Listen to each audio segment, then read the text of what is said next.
Okay, I'm gonna go ahead and address the elephant in the room before this video even starts. Welcome to Venus. Welcome back if you're new here, or welcome back if you're not new here. So yeah, I'm a deadbeat YouTuber. I pretty much abandoned you guys for 8+ months, and today's video is going to be talking about why I abandoned you guys. I was literally fighting for my fucking life. So as you can see by the title of today's video, I lived in the Bay Area by myself, alone, for 8 months. 8 months. I'm currently 2 hours away from the Bay Area, and specifically I stayed in East Bay, so that means Union City, San Leandro. If you're familiar with BART, here's a picture on screen. So that's East Bay, like San Leandro, everything Oakland and down is East Bay to me. I don't know, I'm not a Bay native, right? So with being out in the Bay, I was exposed to many different things. Not to mention that, like, the way I think is so different than the average person. I don't know how the fuck I survived 8 months out there, but I did it. I managed. So let's go all the way back to January 15th to be exact. I remember the day I was staying with my grandparents, and basically my grandpa was like, yo, you gotta man the fuck up and get your own shit. So that's what I did. I rented a U-Haul. I literally biked to a U-Haul place to get a truck, and I drove all the way to the Bay for this room for rent. So I was paying rent weekly. I was paying like $250, $275 weekly. As I enter the house, I'm greeted by this very, very kind Chinese lady. She has a son, and there are like 4 other people living in the house with us. Initially, when I go in the house, I was gonna get the smallest room out of everybody there, but she was so generous. She gave me the second to last, or the second biggest room in the house. And I was so grateful that I was just able to get shit on my own. As a 23-year-old, living on your own is like, that's literally the best thing you can do for yourself. It makes you feel so good. It's like an ego boost. Honestly, you got your own shit. You ain't living with your family. You ain't living with your mom or your grandparents. That's how I was feeling, right? Only downside was I moved with $500 and I had no job. Literally no job in the Bay Area. But come to find out, later in the story, I'll give you guys more emphasis about the work culture out there. Holy shit, it's toxic. But yeah, so January to around February 6th, I had enough funds to stay there about 2-3 weeks. Like I said, I was paying weekly, and I was still picking up shifts to work. So I was a temporary contractor, right? I would pick up shifts. I would go here, I would go there. They want me to come work with them. I'm like, cool. They call me, I go work with them. I get paid. The only con to that was my money would be on hold for like weeks, like a week, right? Mind you, I'm paying rent weekly. I'm paying $250 to $275 weekly. I need money for food. I had EBT at the time, but I need money for food. Just picture a young Asian man, a young black Asian man, not knowing what the fuck life has for him, trying to survive off $500 in the Bay. So February 6th, I decided to change all of that. Change all of it completely. I'm like, yo, this makes no fucking sense. How am I gonna make $500 stretch for 8 months in the Bay Area? $500? Are you fucking serious? I go to this warehouse called CMS. Apparently, I was extremely passionate and they hired me on the spot. I was familiar with the area. I worked there prior at a winery. We would just package wine and fucking ship it out. So I was familiar with the area, but I get a notification on my phone. It's like, yo, these people are hiring. Go to this address, introduce yourself to the managers, and get the fucking job. That's what I did. Got hired the next day, right? So I'm working at this warehouse. Really good work. We're getting like tens of thousands of steps every single day. The work culture is so healthy. Like, everyone there is like super encouraging, super motivational. There's black people there too, so I feel represented, I feel seen. it's just a heavy workload. Like we're literally distributing to Home Depot, Lowe's. Just imagine, like, I don't know if you know how tall 96 inches is. About where the branches of this tree is, how tall this tree is, that's how high we would fucking stack pallets and wrap them and get a forklift and bring it outside so that trucks, big ass trucks, could take it across country, take it to Canada, take it wherever they need to go, to Home Depot and Lowe's, if that makes any sense. So yeah, I'm doing that for 3 months. I'm in the Bay Area for 8 months, right? So 3 months. Midway around March, I'm like, yo, this work is getting hefty. These pallets, 10,000 steps a day, I'm not getting enough sleep.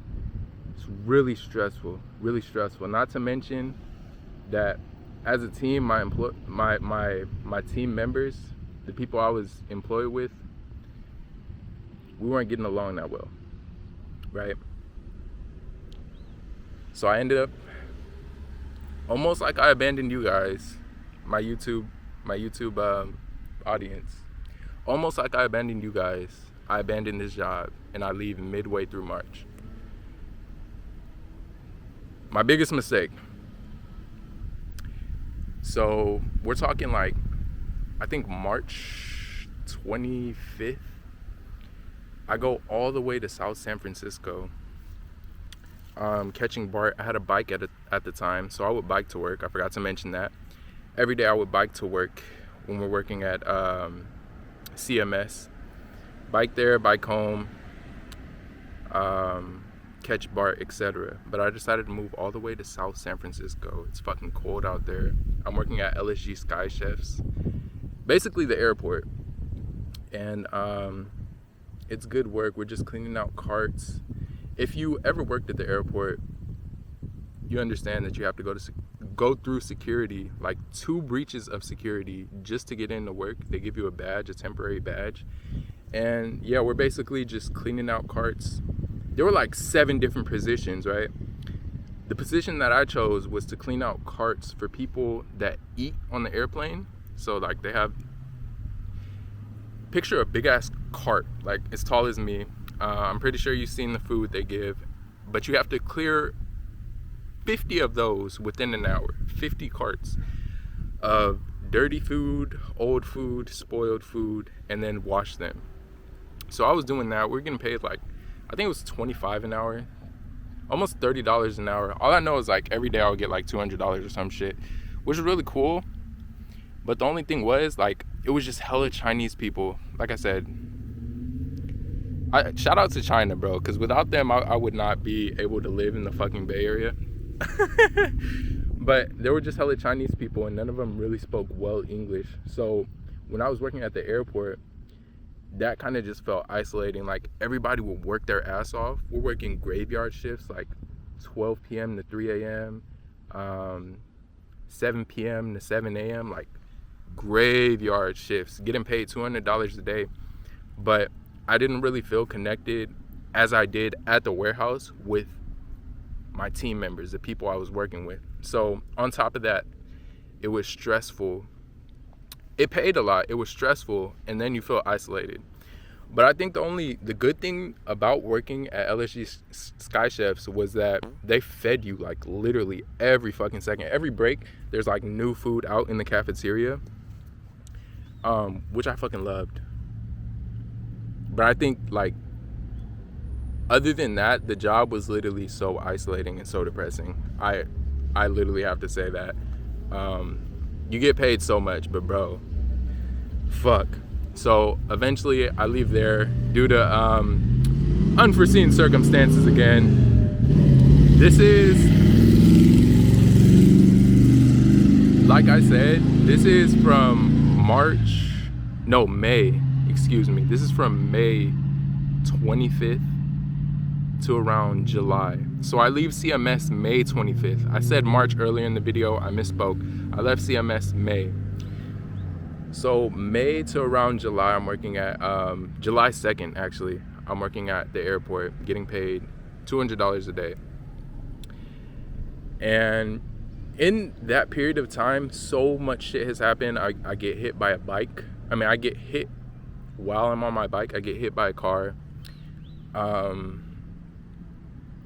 What else?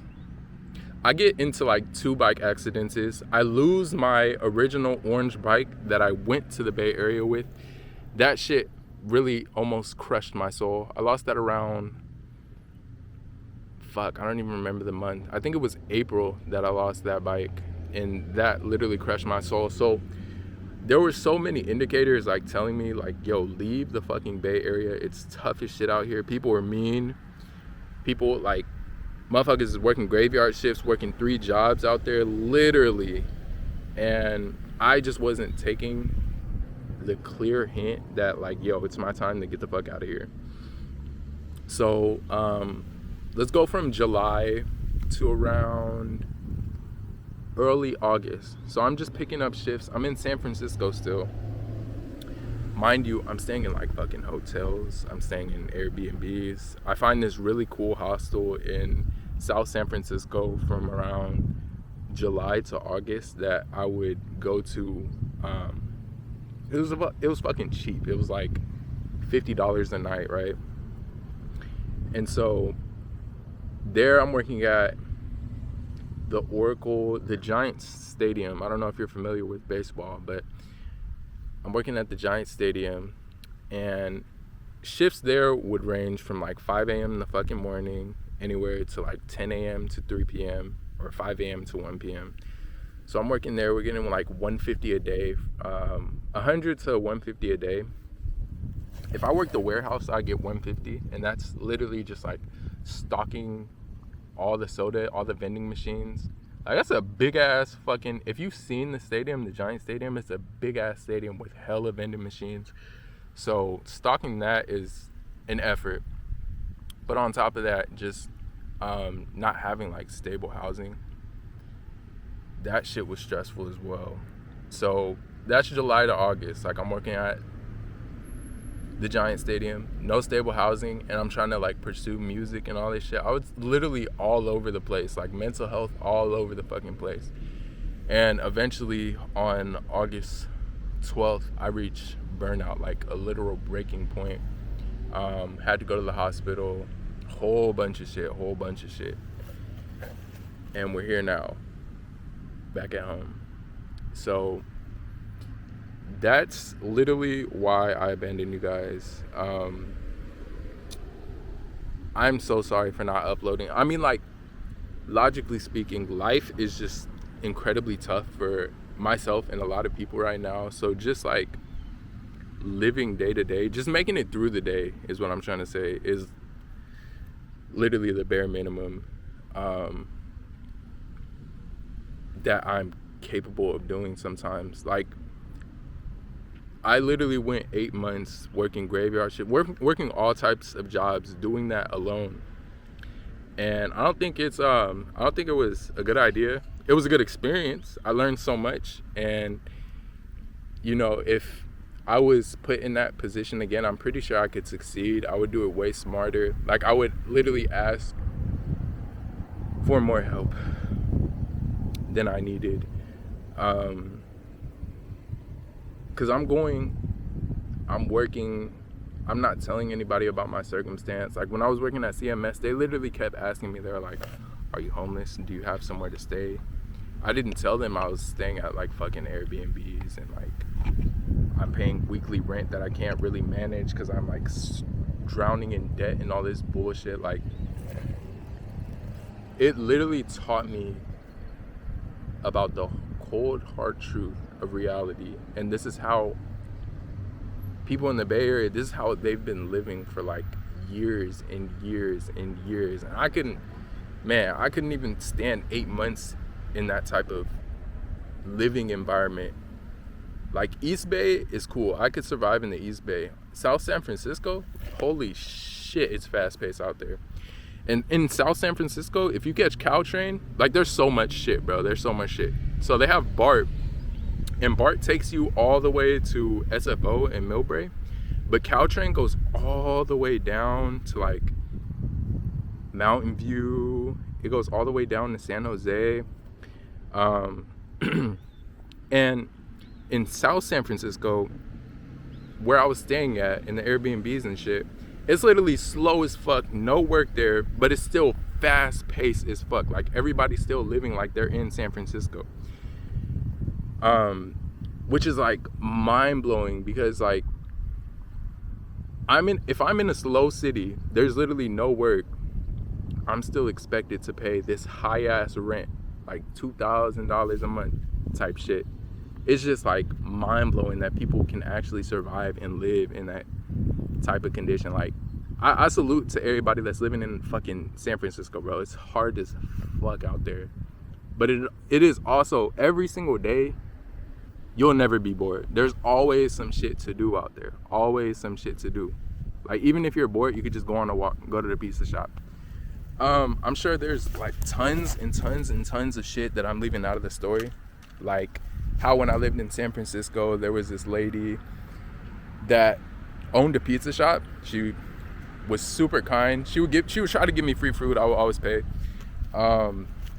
Or how when I stayed at the hostel, I literally connected with so many musicians and felt more confident in my music ability. Or even how I connected with so many baddies in the Bay Area. All this to say, do not push yourself past your limits. Do not be like me and burn yourself out trying to survive in areas where you cannot thrive in. I mean, you can survive, quote unquote, but thriving out in the Bay Area without help, bro, that shit was so difficult. So difficult. Let me know if you guys want a part 2. I do want to go in depth with like traveling out in the Bay, like using BART. I would use BART. I would catch buses. I would even I wouldn't Amtrak. I would Caltrain everywhere. And I think that's something I'm so proud of. Like the way I was able to get around and not be stuck in traffic with a car, get around without a vehicle, the way I was able to do that shit is just so inspiring. But yeah, that's pretty much all I have to say. Like I said, this year, January to August 14th, I was in the Bay. And I think that's like my biggest accomplishment, bro. Has to be my biggest accomplishment. But anyways, I have to go back to Venus. I'll catch you guys in the next video. Be sure to like. You don't have to subscribe if you don't want to. I already have enough of you guys. Bye.